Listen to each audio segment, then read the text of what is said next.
என்ன பண்ணணும், இதற்கு என்ன தேவை அப்படின்னு சொன்னோம்னா, ஆலிவ் ஆயில் ஒரு 100 ml அப்படின்ற ரேஷியோவில் எடுத்துக்கோங்க.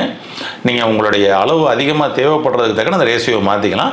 இப்போ ஃபஸ்ட்டு வந்து ஆலிவ் ஆயில் ஒரு 100 ml எடுத்துக்கோங்க. மகிழம்பூ அப்படின்னு சொல்லிட்டு கேள்விப்பட்டிருக்கலாம் சில நபர்கள் கேள்விப்படாமல் இருக்கலாம்.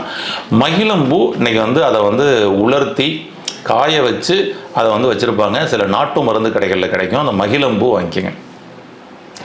இந்த 100 ml ஆலிவ் ஆயிலில் 50 கிராம் மகிழம்பூ வந்து போடுங்க. இதான் ரேஷியோ.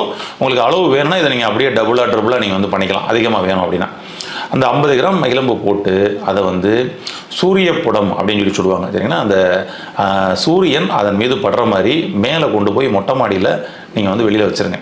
ஓகேங்களா? ஓப்பனில் வச்சிடணும்.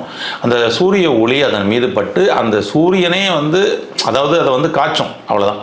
அந்த எண்ணெயை வந்து நீங்கள் அடுப்பில் வச்சு காய்ச்சறதை விட சூரிய ஒளியினுடைய வெப்பத்திலேயே வந்து பார்த்திங்கன்னா அது வந்து காய்ச்சப்படும்.